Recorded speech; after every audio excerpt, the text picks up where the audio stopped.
Five Finger Death Punch singing Lift Me Up, featuring Rob Halford, lead singer of Judas Priest, and fantastic voice, great talent. You know, I got thinking about Judas Priest. That's one of the greatest names for a metal band ever. I got thinking about Judas, and you know, I really think Judas got the short end of the stick in the Bible, because Judas was approached, if you don't know the story, by the Romans, and they said, "Where is Jesus? We need to go arrest Jesus." And Judas was offered two options. You can either take this bag of gold and tell us where Jesus is, or we can beat it out of you, possibly kill you, and you'll tell us where Jesus is. So, not really much of a choice given there. I mean, I probably would have taken the bag of gold as well and said, you know, we're having dinner tonight, come on by, we'll all be there, you know. But, so, yeah. All right, so I'm going to quote Mark Twain here, or paraphrase Mark Twain. He said, "You should never get into an argument with a fool, because the onlookers will not be able to tell the difference." And that's why when I see someone on television, like an evangelist, or someone in front of a podium with a microphone, and they saying, "Hey, the unicorns created the world, we should all worship the unicorns, and unicorns are fantastic, and they love us, and we should love them back, and give them thanks, and we should get on our knees and pray to the unicorn, and the unicorn will grant you wishes," I just let that stuff go right on by me. I'm not even going to worry about it. But when that same person gets on his bully pulpit and says, "If you don't believe in the unicorn, you're not intelligent," that's when I find myself here in front of my microphone trying to bring a little common sense to the conversation. Take a look at this. The Bible says the fool has said in his heart, there is no God. Atheists say there is no God.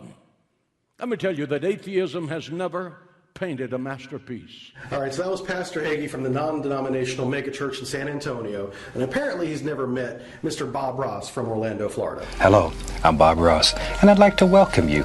First of all, let me take just a moment to thank you for allowing me back into your homes. You know, I thought Bob Ross's paintings were fantastic, and the way that he painted them was better than the painting itself. I mean, he's so relaxed. And did you know that he was a sergeant in the Air Force? And after he got out of the Air Force, he swore he would never yell again. That's the legend. That's what the wiki page says. And that's why he spoke in such a quiet, monotone, almost Zen-like voice. But back to my point, you don't need to believe in God to be a good painter, or believing in God does not make you a good painter or good at anything else. It just means you believe in a God. That's it. Atheism has never dispelled fear.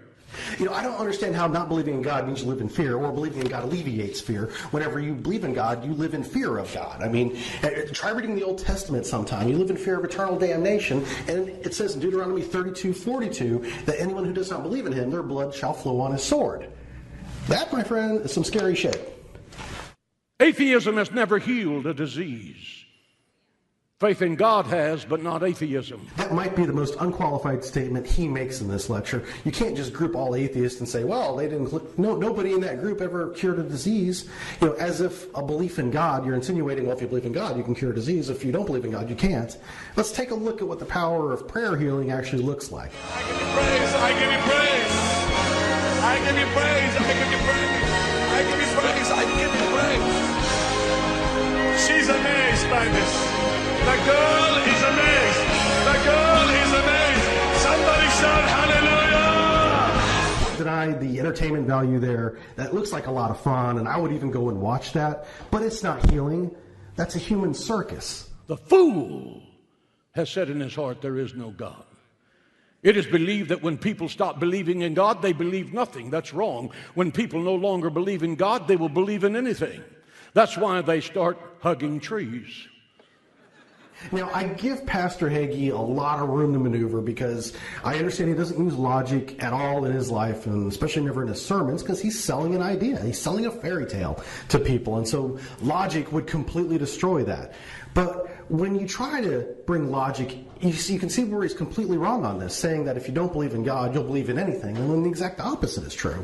If you believe in God, people that do that do so entirely on faith. There's absolutely no evidence of a God at all, but people believe in God anyway. Well, why do they do that? Or what is that called? That's called faith. You know, a belief without evidence. If you're capable of doing that, then you're also capable of believing anything else without evidence. You've already demonstrated the fact that you can. An atheist doesn't do that, but that's just logic. That's, don't mean to blow your mind. I know you guys get it. You guys talking to Pastor Hagee here. That's why they start staring into crystals, joining cults, running into the woods, ripping off their shirts, baying at the moon because it's something intellectual people do when they get frustrated. Pastor Hagee, can I call you John? Is that too informal? No? Look, if the atheists and the environmentalists and the tree huggers, people running through the woods with their shirts off, and the people looking into crystals, and all those other people you don't associate yourself with, if those are the intellectuals, then who are your followers?